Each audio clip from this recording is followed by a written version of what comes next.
Assalamualaikum warahmatullahi wabarakatuh. Bismillahirrahmanirrahim. Alhamdulillahirabbil alamin. Allahumma sholli ala sayyidina Muhammad wa ala ali sayyidina Muhammad. Apa kabar anak-anakku kelas 3 sekalian? Semoga semua pada sehat, bahagia dan tetap semangat. Ya, kembali lagi dengan saya Pak Aufar.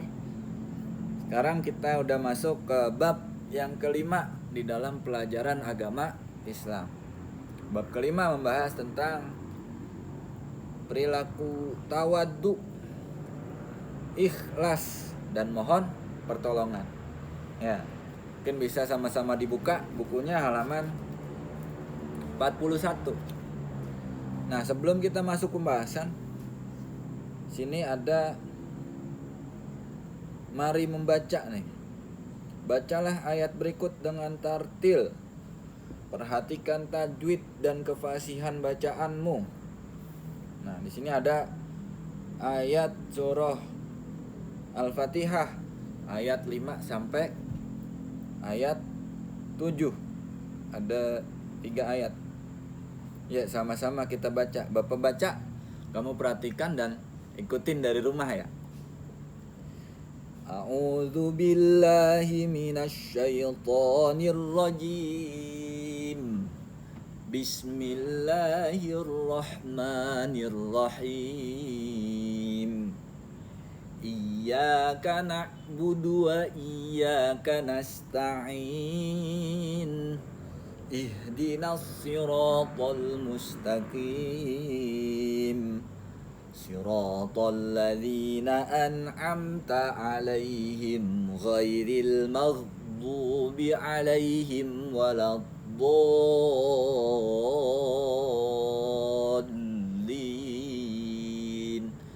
Amin. Oke. Nanti coba diikutin di rumah ya, dibaca sesuai dengan tajwidnya, kefasihan dan yang terutama tartil. Oke. Kita masuk ke pembahasan bab kelima. Ada 3 pembahasan di sini. Ada tawadhu, ikhlas dan mohon pertolongan. Nah, anak-anakku sekalian, tahukah kamu bahwa bergaul dengan teman sebaya dalam kehidupan sehari-hari itu sangatlah penting. Nah, karena manusia itu diciptakan mempunyai sifat sosial gitu. Manusia adalah makhluk sosial. Apa sih makhluk sosial? Makhluk sosial yaitu yang dimana hampir setiap hari di lingkungan atau di mana-mana itu manusia berkumpul, saling berkomunikasi. Jadi manusia itu bukan makhluk yang hidup sendiri. Manusia itu sosial, berkumpul, bercengkrama, bertukar pikiran, ngobrol. Nah, itu namanya makhluk sosial. Nah, hampir setiap hari kita baik di lingkungan rumah, di sekolah atau tempat-tempat berkumpul itu sering bertemu dengan teman sebaya, teman yang seangkatan. Nah, pada saat kita mendapatkan kesulitan, mereka orang yang pertama dapat kita minta bantuan atau pertolongannya. Kadang kita sama orang tua sungkan, gak enak, malu, sama kakak atau sama saudara malu. Tapi kalau sama teman kita kagak tahu malu gitu, makanya enak ya. Lebih mudah gitu minta bantuan pertolongan karena sama-sama tahu, jadi nggak malu kita. Nah, pada hal-hal tertentu kita dapat meminta pertolongan kepada teman kita tersebut. Nah, seperti yang tadi Bapak sampaikan bahwa kita semua merupakan makhluk sosial yang selalu berhubungan dan saling membutuhkan satu sama lain. Jadi nggak bisa hidup sendiri. Setiap orang memiliki kelebihan dan kekurangannya di dalam berbagai hal.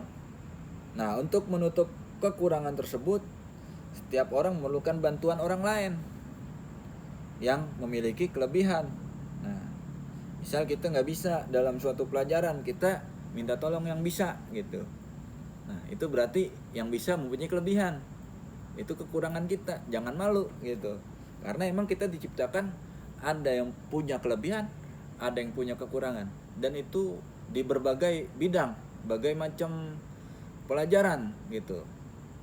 Bisa jadi kita lebih di dalam satu pelajaran, teman kita kurang, kita yang bantuin gitu.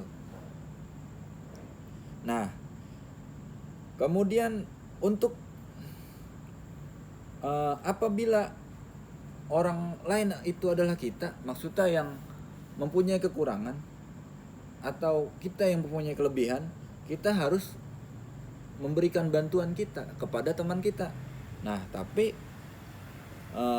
dalam memberikan bantuan kepada teman kita yang membutuhkan bantuan tersebut, kita harus memberikan bantuan dengan cara yang ikhlas, tanpa pamrih, tanpa minta imbalan gitu.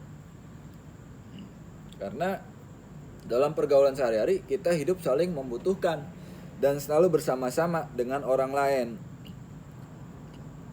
Nah, mereka patut kita hormati dengan cara bersikap tawadu. Nah, di dalam pergaulan, perkumpulan, nah, kita juga harus mengedepankan sikap tawadu gitu. Dengan demikian mereka pun akan menghormati kita. Apabila kita menjalin pergaulan dengan mereka secara baik, suatu saat ketika kita menemui kesulitan, mereka akan menolong kita, membantu kita gitu. Nah, ini contohnya. Jadi di antara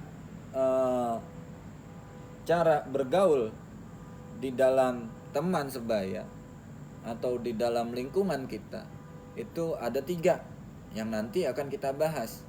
Yang pertama tawadu, kemudian ikhlas, dan yang terakhir adalah tolong menolong dalam kebaikan. Oke, kita masuk ke pembahasan pertama tentang tawadu. Tawadu, apa sih tawadu itu? Secara bahasa, tawadu artinya yaitu rendah diri. Nah, rendah hati, bukan rendah diri. Maaf, rendah hati. Beda dengan rendah diri. Rendah diri itu sangat berbeda dengan rendah hati. Dalam pengertian luas, tawadu adalah merendahkan diri tanpa menghinakan dan meremehkan harga dirinya. Itu. Rendah hati adalah hati yang merendah di hadapan Allah Subhanahu wa taala dengan berbesar hati pada masa sulit dan teguh dalam kepasrahan bersama Allah Subhanahu wa taala. Dengan demikian, tawadu kepada Allah adalah merendahkan diri dan hati kita di hadapan Allah Subhanahu wa taala yang dilandasi oleh kesadaran akan kebesaran dan keagungan Allah sebagai pencipta dan alam semesta. Nah, lawan dari tawadu itu adalah takabur. Takabur itu sombong amat ya, kalau kata siapa gitu ya, di TV ada tuh gitu ya. Tuh, lawan dari tawadu adalah takabur, sombong gitu. Jadi kalau kita misalkan atau kontekskan kayak kehidupan sehari-hari, misal dalam pergaulan, orang yang tawadu sama yang takabur tuh beda. Misal diminta bantuan, kalau tawadu pora-pora nggak bisa gitu, padahal mah bisa, tapi bukan nggak mau nolong gitu, tapi rendah hati, masih mendahulukan temennya yang lain yang bisa, jadi malu-malu, lebih ke kayak gitu. Tapi kalau takabur, udah sini aku aja, aku bisa kok, nah, nih liatin nih, tuh lebih bersifat kesannya sombong, itu yang takabur. Makanya kita dianjurkan untuk tawadu, rendah diri gitu. Kalau masih ada yang lain yang bisa, yang lain gitu. Tapi kalau udah nggak bisa, kita yang kerjain kayak gitu ya, misalnya kalau di dalam kehidupan sehari-hari. Nah, di sini ada sebuah hadis yang diriwayatkan oleh Imam Muslim. Nah, kelas 3 kemarin nih udah dihafalin nih kayaknya nih. Hadis keberapa nih? Ke-5 apa ke-6 ya? tentang tawaddu. Pasti udah pada hafal ya. Yang hafal ya. Bismillahirrahmanirrahim. Innallaha auha ilayya an tawaddu hatta la yafkhara ahadun ala ahadin wa la yabghi ahadun ala ahadin. Rawahu Muslimun. Sesungguhnya Allah telah mewahyukan kepadaku untuk bersikap tawaddu atau rendah hati, hingga tidak ada seorang pun yang menyombongkan dirinya terhadap yang lain, dan tidak ada seorang pun yang menganiaya terhadap yang lain. Ini hadis riwayat Imam Muslim, bahwa Nabi Muhammad itu telah diwahyukan oleh Allah agar bersikap tawaddu, rendah hati, supaya nggak ada orang lain yang menyombongkan dirinya atas orang lain gitu. Makanya kita juga dituntut untuk mengikuti jejak Nabi, sunnah Nabi, yaitu bersikap tawaddu atau rendah hati. Nah, itu pembahasan tentang tawaddu. Oke,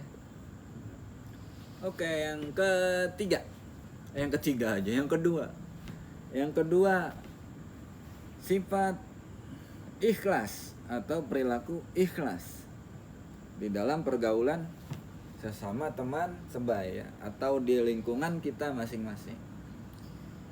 Sekarang siapa yang tahu arti ikhlas? Ada yang tahu? Ya, pasti tahu ya. Ikhlas. Lu nggak ikhlas banget jadi orang. Kamu nggak ikhlas banget jadi orang, ya kan?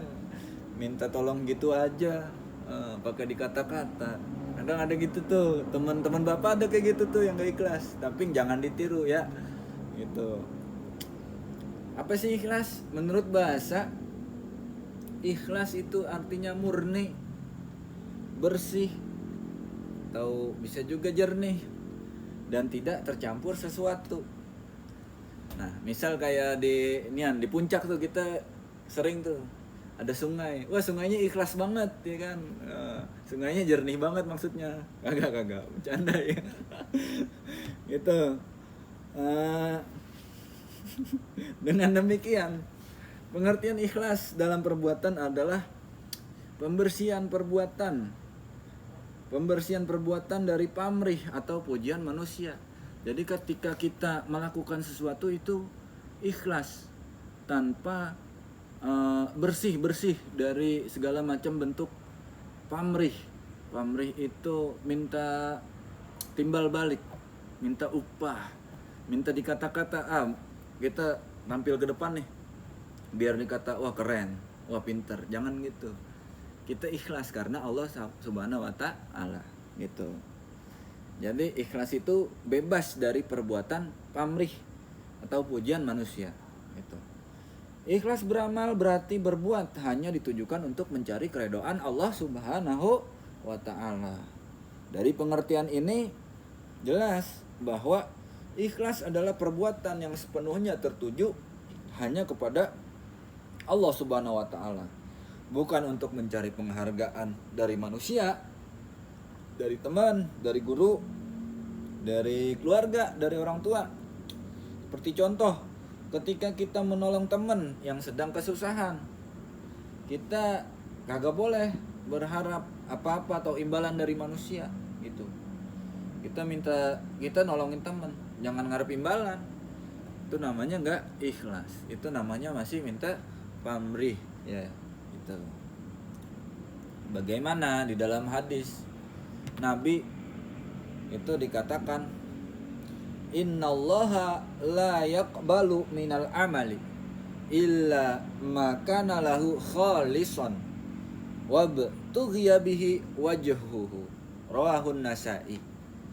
Jadi sesungguhnya Allah la yaqbalu, tidak menerima, minal amali, suatu perbuatan, amal ibadah, illa maka nalahu khalisun, kecuali amal tersebut didasari oleh rasa ikhlas gitu. Wabtughiya bihi wajhuhu, dan hanya mencari keridhaan Allah Subhanahu wa Ta'ala. Hadis riwayat Imam Nasa'i. Dalam Quran juga dikatakan huwal a'udzu billahi minasyaitonir rajim. Huwal hayyu la ilaha illa huwa fad'uhu mukhlishina lahuddin. Alhamdulillahi rabbil alamin. Dialah yang hidup kekal, tidak ada Tuhan selain Dia. Maka sembahlah Dia dengan tulus, ikhlas, beragama kepadanya. Alhamdulillah rabbil alamin, segala puji bagi Allah Tuhan seluruh alam. Quran surat Ghafir ayat 65. Nah, itu tentang pembahasan yang kedua, yaitu ikhlas. Ya.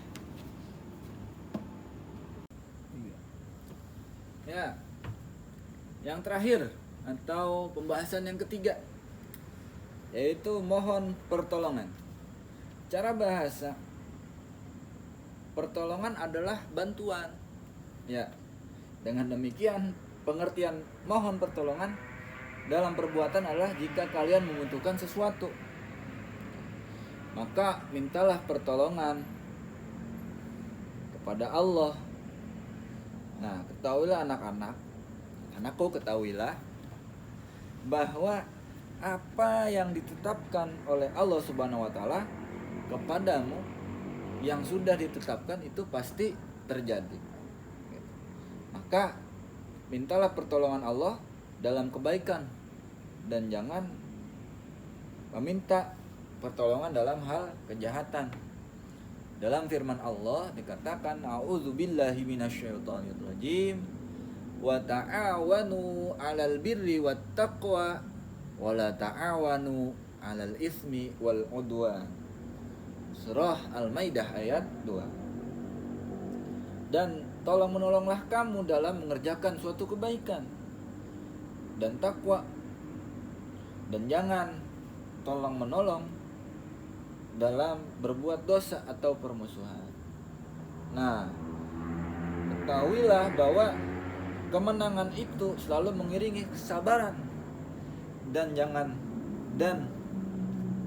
jalan keluar selalu mengiringi cobaan gitu. Dan kemudahan itu selalu mengiringi kesusahan. Jadi sama-sama beriringan.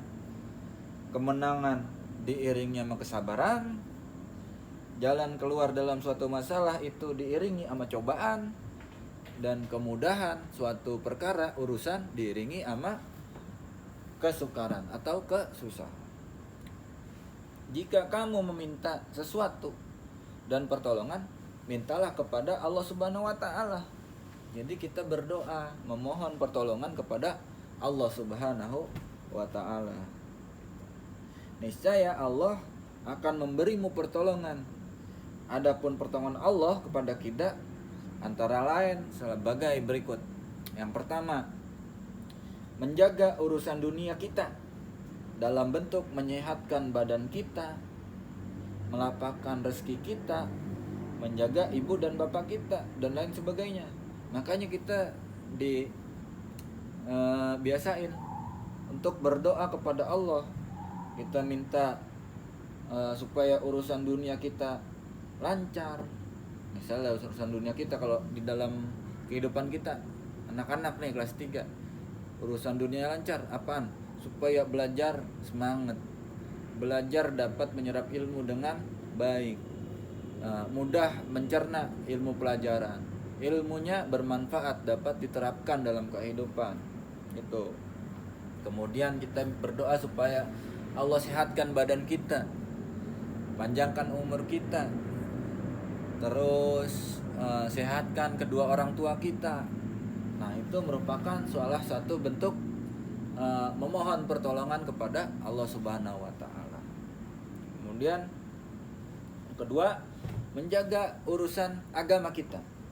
Bentuk penjagaannya berupa membersihkan hati dari kotoran syubhat.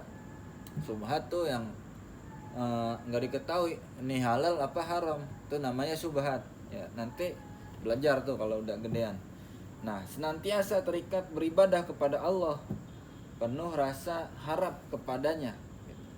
senantiasa bertaubat kepadanya, dan anggota badan kita terbebas dari memperturutkan nafsu gitu.